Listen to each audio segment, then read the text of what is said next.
Excuse my fan in the background. It is hot. I am always hot, and I just need it in the background. So consider it just noise in the background.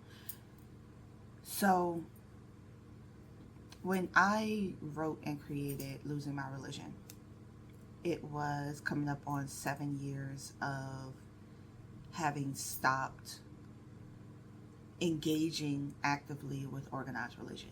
I had been in Christianity since I was 5, and now at 37, and having taken steps back for now going on 8 years, it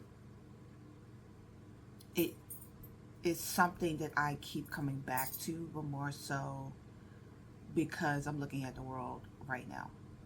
So, as I shared, I believe I touched on it briefly, but if not, I was introduced to the Left Behind series way too young, especially in a way that made it fear first and fear only versus something that was supposed to be allegedly this happy ending in some way.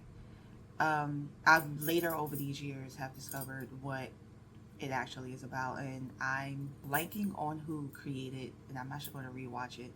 I'm blanking on who made that video, but I'm going to find it and put it in the description once I'm able to locate it. But how I was introduced to that was I was sitting in class in 6th grade at a brand new private school that I was going to, and first thing I saw was the teacher take out this big book, and all these kids start to take out their notepads. I'm new to the school, so I don't know what's going on. They had been reading that book for a while because they were basically in the middle of the book, and I don't have a copy of the book. I don't have a notebook that is based on this content or that is set aside specifically for this content. I'm just sitting there watching everybody take these books out and going, what's happening? What's going on? And me, being the studious nerd that I was very much like, why don't I know what's going on so I can know what to do next? And I'm confused. And then immediately I'm scared because I believe they had gotten to the chapter that either was talking specifically about the people disappearing or was sharing on the plane crash that happened because all the people were raptured. So, or the pilot was raptured. And this is my first time, I'm 11 years old. This is my first time ever hearing about this concept. The closest thing I had ever seen to a depiction of hell was in the church that I grew up in. A play was created and showed to us about hell. And basically, my family members that were in this play were on a bus to hell. And I immediately start crying because I, again, am way too young to understand this concept. Nobody is explaining it to me. And instead, they're just like, oh, I mean, y'all, somebody get the baby. And I am now in fear of hell. Fast forward, all these years later, I'm now in 6th grade being told not only should you fear hell, you should fear everything else because you could be going about your day, minding your business, and all of a sudden the person that's driving your bus, driving your cab, share cabs back then, flying your plane could just disappear and you just gonna go with them. And very much like Trixie Mattel stuck on the complete sun and know that this is God's plan. So I had no grasp of it, and that made me immediately fearful of the end times, immediately fearful of anytime it got too quiet, anytime there was an instance of stuff happening somewhere else and me not being in control of whatever these circumstances are. On top of that, not being in control spiritually because whatever is happening is going to happen at me or to me, and there's nothing I can do about it because it is written. So years years spent terrified. If somebody alluded to anything in Revelation, I would leave the room. I would walk out and go, I got something else to do. I got somewhere else to be. I can't I can't do this. I can't sit around and try to compartmentalize. There's only so much compartmentalization you can do when you're in the face of fear. And not only fear, but fear that no one is helping you respond to. Nobody is helping you come to terms with. It's just the thing that's supposed to happen, and there's nothing you or I or anyone else will be able to do about it. You just got to be on the right side of the cross. And so, looking at what the world looks like right now, March 6th, 2025, in the US, everyone is screaming end times. And gratefully, around 2018, just fidgeting right now, around 2018, I joined a Facebook group that is specifically for people like me who started to take a look at what we were always told was the one and only truth and begin to dismantle it and see what elements of this are conjecture, what elements of this are storytelling, are narrative, are objective, are subjective, are mechanisms for the time in which they existed, and not necessarily something that was for future tense, but was for the moment that it was taking place in. A big chunk of what we're taught in Christianity, specifically Southern Baptist Christianity, is the one that I was raised in, but I also was exposed to Pentecostal and holiness and Kojic and all these other ways because I went to multiple private schools, and not many black private schools went all the way through K through 12.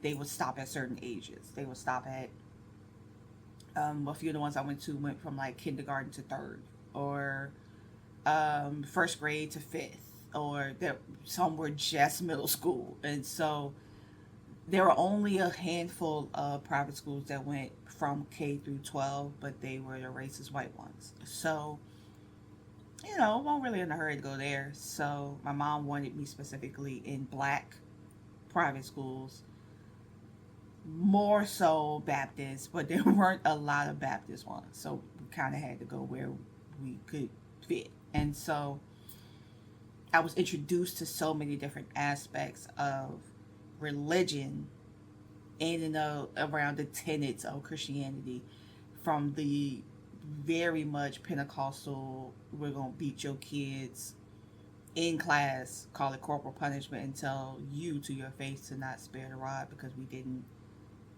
wouldn't have had to do this if you didn't spoil your child. And the only spoilage of that child was that they didn't subscribe to whatever they were teaching, and they were outside of their religious like barriers, or they were kids from the neighborhood that had no real understanding of whatever y'all was doing here in this church house. And then you also had those that public schools inside of churches, like honestly, and not no shade, just like you're paying money into this thing when it's really just this over here in a completely new box. You got a whole new wig, a whole new body, and this is just, it's the exact same thing, but just over here with a new veneer.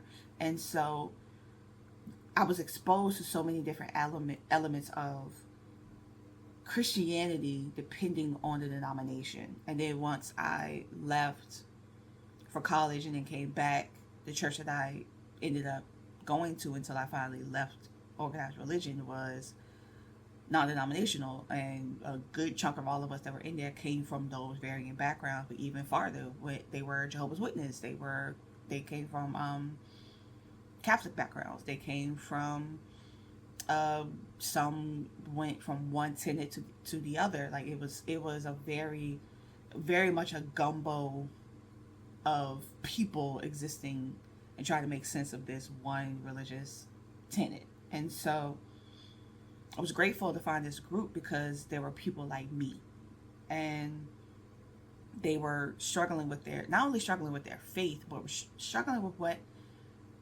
the truth was and what they believed and how they wanted to believe it, and not just be beholden to what they were told was the one and only way. And it was very cathartic once I found the thread that talked specifically about Revelation. I have not been in a church on purpose. Um, I would say in about 6 or so years. Even when I go to a church, I feel very uncomfortable, very much on like on watch, on like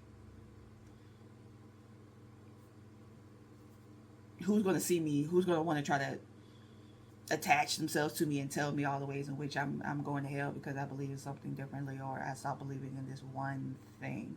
So I very much am like, please don't look at me, please don't talk to me, please. Hey girl, where you been? Oh, around. And that's it. That's all I really got. And so looking through that thread and seeing people that had the exact same worries that I had and were introduced to these things in very similar ways. You're going about your business. Here's somebody saying that, oh, and by the way, coming like a thief in the night one day, you'd be kicking it with your grandma, and all of a sudden, now they're gone. She, like, Big Mom she just disappeared. And her clothes is there, but she ain't there. And you still here. And you like, how we get here? And can't nobody tell you why. And so, one of the things that helped me to start to make sense of something, and I'm going to try to do this to the best of my memory. One of the people that was commenting in there, who is for the lack of a better word, a theologian, somebody who went to seminary, somebody who understands, who's taught in one way, shape, or form, who has known how to basically but pull this story apart to find its actual roots and not the sensationalism of the story itself. They were able to come on there and go, here's the real reason for this story. Take away everything that we've learned from it and how it has been introduced to us really over the last 60 to 70 years in the US, but I would say the last 100 or so years overall, how this story has become the catalyst of whether you should give your life over to Christ in the ways in which this religion demands you to, versus what is in the book, like what's the actual story, and also how things get literally lost in translation. So I'm blanking on the person, but what is happening in the visuals that we are given in that story are the machinations of a man who is in exile, who is slipping in and out of consciousness as he dies. So he's seeing these fantastical things of 4 horsemen in the sky and people disappearing and Antichrist and all these. He's seeing these things because he's fading from one veil to the other. It's not so much he sat there and decided that this was true, or he's in his right mind. He's lucid enough to be able to say, oh, this is this, and this. This is symbolism. This is that. This man literally is coming, it's like leaving from one veil to the other. So what he's experiencing as he's dying are these things. I've watched death rattles. I witnessed my grandmother's death rattle. and her reaching up to passed on family members, and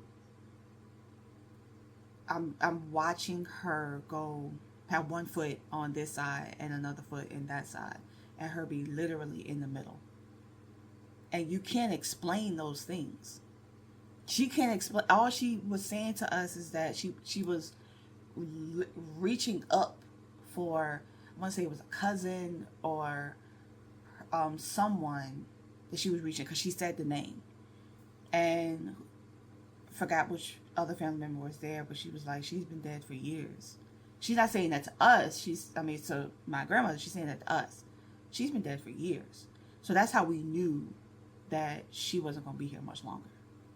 These fantastical things that she's seen, that she can only describe what she's seen. And she's attempting to tell us that, why can't you see this? Why she's right there. I mean, she's yelling, like pining for this person and these people. Her mother's up there. Her she has other family members up there, people that were here way before we got here. So we're watching this woman mostly in her right mind, but wafting in and out of here and the other side. So when it was broken down to me like that, because it was really initially taught to me that this person was sitting there stoic in their right faculties, writing out this thing because this is true, this is what it's going to be. And having somebody break it to me that way, be like, no, this person was about to ascend. They were about to leave this mortal coil and go elsewhere. So what they're seeing is that. And if your only understanding of the world around you is experiencing the world around you, you're going to, the only way that you really know how to put all those things together is to relate it to stuff that you've seen. Or stuff that, so you see a whole bunch of people on horseback, your first thought is going to be da-da-da. But then this is also around the time where people are seeing angels in real time, and people are seeing biblically accurate angels in real time. And so who is not to say that these things were not something on a regular occurrence that we don't see here anymore, to be able to say, oh, this is true and that's what's not true. And I think the insidious thing about all of that has been crafted from the Left Behind series and what has been ultimately taught in Armageddon and Revelation and everything else has been that, like, we're only going to take the bits and pieces that kind of go with how we feel and what we think, and not leave anything else up for interpretation. You have to have it, and you can explain it away by having enough faith. But if you don't have the faith to believe in this thing that in a lot of ways we're still trying to understand how to explain it, then you're the one with the problem, and you need to figure out why your faith isn't strong enough. It's a circle jerk. It is a cyclical way of thinking that does not have a way out until you decide to get off the wheel. And once you can get off the wheel, you can look at the entire picture. And that's what that thread was able to give me, a way bigger picture than what was shown and read to me. It is a very hard thing to have something read over you that you don't have the ability to stop. I'm 11 years old in a brand new school. I barely had friends. I barely know this teacher. And she's speaking over the entire class, all the ways in which all hell is going to break loose, and we have to look out for the signs, and a horn is going to let off, and all these other things. And I can't run. I can't close my ears. I can't excuse myself. So I was stuck with this. And it made it hard to see anything past that. Anytime I lived at the time growing up, I lived near train tracks. Anytime the horn let off on the train, that to me was the beginning of Armageddon. The horseman, the sky about to crack any second. And so having someone who has read the book and gone into the layers of the book and been able to express that, hey, what we're seeing is this. It's not just some person that decided that this is definitive fact. He wrote down what he saw. He wrote down his experience. And then other people came along and decided that this is the only experience that counts, that matters. The failing faculties of a man who is dying. And he's writing down these things that he's witnessing as his lucidity comes and goes. That somebody said, yep, and saw the ways in which it can be used to scare other people into how they want them to live their lives in a religion, how they want them to walk out the religion in those sort of ways, and then vilify other religions for not believing XYZ, because that's another big chunk of the Left Behind series, specifically the one with Kirk Cameron's ass. So we're going to vilify all other religions except evangelical Christianity and even other aspects of Christianity. Evangelical is the only right one. It's the only right and the only white one. So I have a sister, and I'm an only child, but I have siblings. Chosen family. And when everything started to really look like, oh, America is on her last leg. Usually, empires last 250 years. This year in 2025, America is 249 years old. So she and I were talking because we both work in communication spaces that lean political in some way, shapes, and form. More so on my end, but she has done work in those spaces. I actively work in those spaces. And she's a minister. I spent the better half of 20 plus years in church, and not only just sitting in a pew, but being backstage with people, helping in church offices, doing AV, like communications, like that sort of thing. So I got to sit in on things that regular people, quote unquote, in the pews don't get to normally see behind the curtain. So I also have friends outside of her that have gone to seminary or have gone through MIT, ministers in training. Like, I have a good amount of people that I can go to and be like, girl, what is this? And so she understands my plight of why I left religion, organized religion. And she and I were talking about, the end times. And biblically, what we're taught about the end times is, I'm going to get this misconstrued, but 7 years of tribulation, Antichrist rises, everything goes to hell, people are running for their lives, Christians are being persecuted, all these things. And then the real, Jesus comes back and saves his people. And then make a new world elsewhere. I think that's like in a nutshell. And what it started to become to me, and this train of thought was started in a later thread some years later from that first one, was what if the world new order are those of us that are marginalized, the ones that stand up and begin to actually take back and conquer that which conquered us for all these years? What if those persecuted were us this entire time? It's not the white evangelicals that have created persecution for themselves by making everybody else their the boogeymen of their stories, the boogie people of their stories. What if it's us? What if it's those of us on the margins? What if it's those of us on the fringes? Though us DEI people, us. What if it's us? What if the brand new order, the world new order, is us? What if the person coming back for us is us?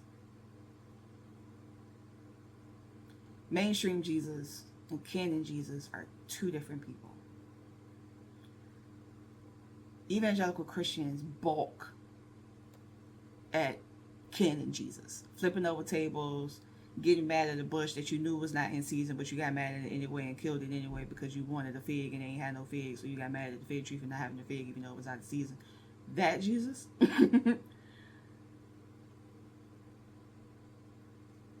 You do these for the lesser of them. You do this. You also do this for me. That Jesus? They want John Wayne and Jesus. They want blue-eyed, long stringy hair, skinny, bushy beard, white skin Jesus. They don't want the Jesus that looks like me. They don't want the Jesus with the hair of wool. And that Jesus does not compute to the Jesus that has been crafted. There are also Christian sects and tenets that do not subscribe to Father, Son, Holy Ghost being three different entities. There are one entity inhabiting three different aspects of a thing. And the Holy Spirit is looked at as feminine. And there are also other aspects of Christianity that do not subscribe a gender to God as well. Jesus, Jesus is, in most iterations, is a man. He, him, cis man. But God and Holy Spirit can be anything. So, in those certain tenets, those are three men, three white men telling you what to do with your life. And if that's the case, mainstream Jesus and canon Jesus cannot exist, because canon Jesus is the Jesus that got on, that was in that pulpit, for the better use of, I don't know, pulpit, and told dumping them to be kind to people that are not them, and they all balled their faces up at, because that's Jesus, and they don't want to accept that, because canon Jesus is like, nah, if they don't look like me, if it ain't right, if it ain't white, it ain't right. That's mainstream Jesus, that's mainstream God. And there are moments when I look up to heaven being like, you just gonna let people talk like about you, like you just gonna let people think that you cool with all this because you haven't done anything. You ain't said nothing. But then that makes me go, one of the verses that sticks out to me the most about Jesus, especially as he ascended, was, greater will you do. Jesus knew that he was one man. He came down, went through birth, went through puberty, went through all that stuff, disappeared for like 20 years, came back and was like, hey bro, gang, we here. And a lot of people in that 20 years believe that Jesus went to go study under other religions and have their aspects of different religions, older religions that are shoehorned into Christianity, and then told that Christianity created it when it didn't. And so, people walk around with an execution machine around their neck and go, we just love Jesus. And so it just makes me hold even tighter to those things of greater will you do. So what if our Savior is us? Could we have God in us, right? We have Jesus in us, right? We were shown a black man that was by the state for what he believed in. And we witnessed that as a people for years. Mary was a single mother who had to watch her son die. Watched all these people gather around him to kill him. And that same man ascended and said, greater will you do. So what if our Savior is us? What if it's been us this entire time and we've been waiting for this entity to come back to save us, and he's looking down like, it's you who saves you? What if that's it? What if those 4 horsemen are these marginalized groups popping up and ascending from the places where they were once downtrodden and making it known to the rest of the world that we're here? What if all the ways in which we've been told there are going to be 7 years of tribulation, what if the tribulation is against the oppressors? What if it's their tribulation and not ours? What if it's them that has to struggle, that has to suffer? What if it's them? We're watching them go out of their way to try to make life as hard as possible for people that look like us. What if it's them that goes through the tribulation? They want to be oppressed so badly. What if it's now? What if this is their oppression? What if this is the moment? This entire time we've been afraid and been taught to be afraid of this time because we were told and taught to believe that it would be us on the chopping block. But what if it's been them this entire time? And if you change somebody's mind enough and you bury things in their brain deep enough, they will begin to believe what you have convinced them to believe. And they will take it and run with it. And then they may even come over to your side and believe that they also are the oppressed, along with you, the actual oppressors. What if this entire time the story has been flipped? During my deconstruction and reconstructing my spiritual belief and spiritual body, I haven't gone to another religion, even ATRs, African traditional religions. I didn't feel right. I didn't feel good going from one religious space to another religious space, like having to leave one set of rules to go to another set of rules. Didn't feel right. So what I've done instead is learn and study under people who are monotheistic, who believe in a duality of spirituality, who believe in, not monotheistic, polytheistic, that's the word, polytheistic. I have a dear sister of mine who is a minister in multiple facets of religions, both ATR as well as Christian.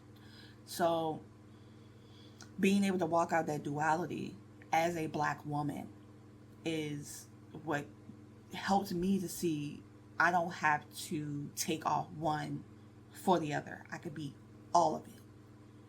Even now saying that to the camera, it's a recognition for me that I can be all of it. I can be everything, because greater will I do. Greater will we do. So I don't even know where I was going with that, but it felt good. But during that time, I started learning more about hoodoo. I started learning more about these ATRs, but not going deep into them. One, because the majority of them are closed practices. Two, I did not want to feel rushed into joining another thing. So, but more so than anything, I sat under and read a lot about hoodoo and realized how much hoodoo I was already doing in my life, even when I was a Christian, and really taking it into what it is now. And I started to learn more intimately all the ways how we existed was used against us. They believe in this thing, we're going to convince them that it's evil because we see how powerful it is. We see how powerful they are. And they believe in something completely different than what we do. Or they believe in what we believe in on a vastly different scale than what we do. And we can't have that because we know how powerful they are. They know how powerful they are. But we cannot let them know that we know how powerful they are. So we're going to do everything that we can to take that power away from them. We're going to start with their minds first. We're going to start with what they believe first. So we're going to take what they believe and try to convince them and actually succeed in telling them that what they believe is evil. A good chunk of African countries were already Christian. They just didn't believe in Christianity, in the whitewashed version of Christianity that the colonizers did. Their Christianity wasn't violent. But it also, people gonna people. So if wars broke out, things happened, all those things, like, because people gonna people. But it was not used how the colonizers used it. The same way the system of slavery was not used in the ways that those that came over into our West African spaces, and East African spaces, and South African spaces to enact as much harm and violence as they did. Under that, chattel slavery wasn't the norm in other aspects of the world, the way in which it was crafted and created against my ancestors. And so seeing how deeply they intended to strip a people of their identity, their spiritual foundations, because they saw how powerful it was and they saw how powerful these people were. It makes sense that so many in my generation, I'm millennial, and then Gen Zers, some Gen Xers began to look at that and go, no, we don't want any part anymore. We don't. This specific way in which you're expecting us to exist spiritually doesn't work for us. It does not work for us. We saw the pain it wrought on the generations before us. And we're choosing not to allow it to happen to us. And we're not going to allow it to happen to our children, because we're not going to do that to them either. And that's a powerful statement that no one else can take away from us. And that is the uprising that they fear. That's the 7 years of tribulation. Because how things are, not only capitalism, all the ways in which wealth is distributed, holding as many people, it's unsustainable. And they think because they got a few more people in their pockets, they got a few more people that they can lean into, a few people that, again, have been taught that being on the side of the oppressor is safer, regardless of what you look like. It never is. And more of those people are thinking, because we got a few more people on our sides. This isn't the Gilded Age, even though they're attempting to make it into the Gilded Age. When things got as bad as they've gotten before, revolutions have happened. People's heads ended up on things I can't say right now. That's happening again. And it's self-imposed by the very people that are trying to hold the rest of us down. And that is their tribulation. That's their lot. You talk about the Christians being persecuted, it's you. that brought the persecution on yourself for trying to do this in the name of a deity that told the rest of us that greater will we do, because that deity looked like us. And that's one of my big issues with religion, Christianity specifically, how it has been used against my people, and how a good chunk of my people have allowed it, whether due to fear, whether due to indoctrination, whether due to tradition, a bunch of dead people telling you that you had to do this because they did it, like that sort of thing. Not your ancestors, a bunch of other people that told you that you had to do this. A lot of our ancestors still used Christianity, but they used the tenets of it along with their own spiritual practices and made their own religions. That's how we got hoodoo. Hoodoo in and of itself is not a religion, it's a practice. And there are so many aspects of hoodoo that are used in Black Southern Christianity and Black Christianity overall, and Catholicism and Judaism. It's used as a practice of a people. And if that people exists in that religious space, it's used to create, to craft, to protect those in that space with them, that also come from that space, that also come from that people. So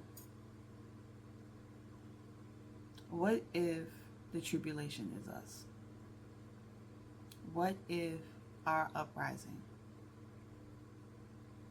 is the 7 years of tribulation? What if the Antichrist is exactly who we think it is, and what he believes he can rot onto the rest of us is what he brings onto himself and those like him? The story's been wrong this entire time, and it's been wrong on purpose, so that those of us on the margins, those of us that are a part of those four horsemen, don't know our own power, don't know our own story. Because if we did,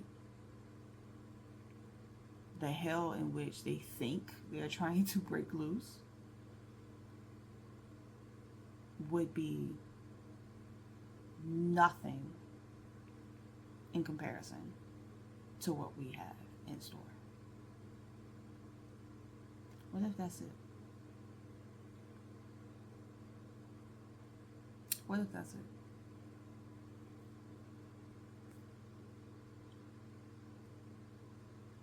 That's my thoughts.